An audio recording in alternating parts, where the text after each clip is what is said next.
you told us the hard power of a country brings its soft power influence to other countries. Then how about K-pop, Japanese anime, Korean films, etc.? They are very famous around the world, which brings a positive response from the people about these countries, right? So yes, a soft power. That's an important debate we definitely need to have. Soft power, hard power, all that. So hard power is economic power plus military power plus power projection capabilities plus nuclear weapons and so on and so forth. All that is hard power. It's the hard power, the scary power, economic plus military power mainly. Soft power. So what is soft power? So for any nation, soft power is the capacity of that nation to persuade others to do what that nation wants. So what is India's soft power? India's soft power is the capacity that India has to persuade others to do what India wants. How much soft power does India have is a different matter. So, soft power is persuasion power. Soft power rests on the ability of my nation to shape the preferences of others without the use of force or coercion or violence. Persuasion, not forcing somebody, not arm twisting someone. You persuade them. So, you do this through intangible assets, an attractive personality, an attractive culture, an attractive brand. Nations are brands. So if your brand is attractive, that's your soft power.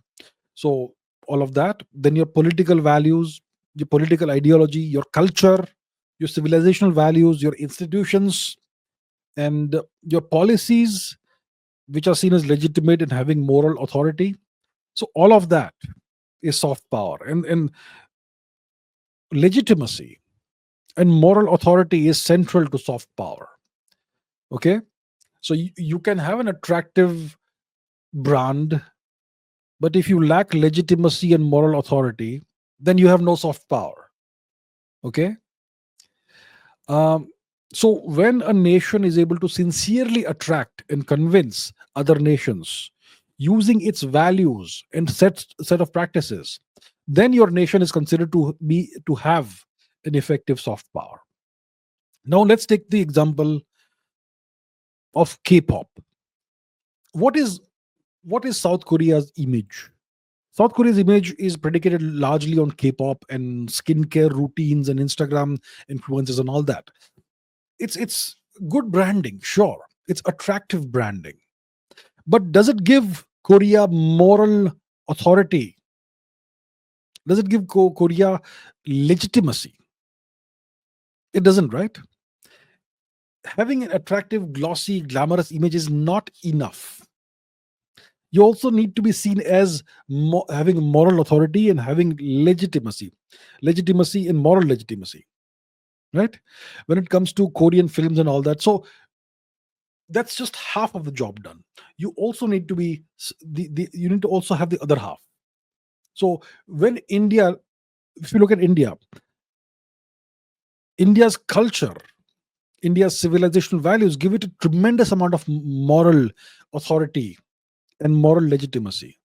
But India's brand isn't great. India doesn't have the kind of K-pop and the glamorous thing. India actually has a rather poor image internationally, right? As a nation with poor infrastructure and poor experience for visitors and all of that. There are lots of bad things that are said about India. So India's overall image isn't great, but India's culture gives it moral authority and legitimacy.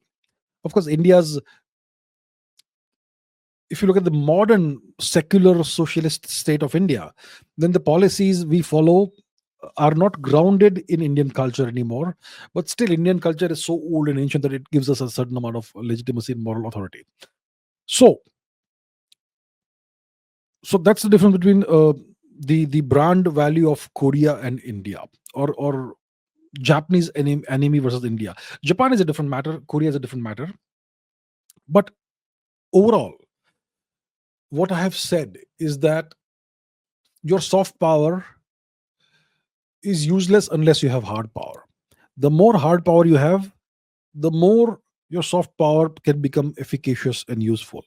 The soft power is pointless without having hard power, because at the end of the day, you want to get things done, right? So it's a pretty complicated topic, but overall, that's how it is. So soft power is all about legitimacy and moral authority, and also the brand image and all that. But at the end of the day, if you have great soft power, but you are not a sovereign nation, then what's the point of that soft power? What's the point of it? South Korea is under permanent US military occupation, so is Japan. Neither nation is sovereign. Both nations are under permanent, full scale foreign occupation. Then what's the point of having soft power? There's no point, because you're not sovereign. You're not an independent nation. The same can be said about Europe. Europe is not a sovereign entity.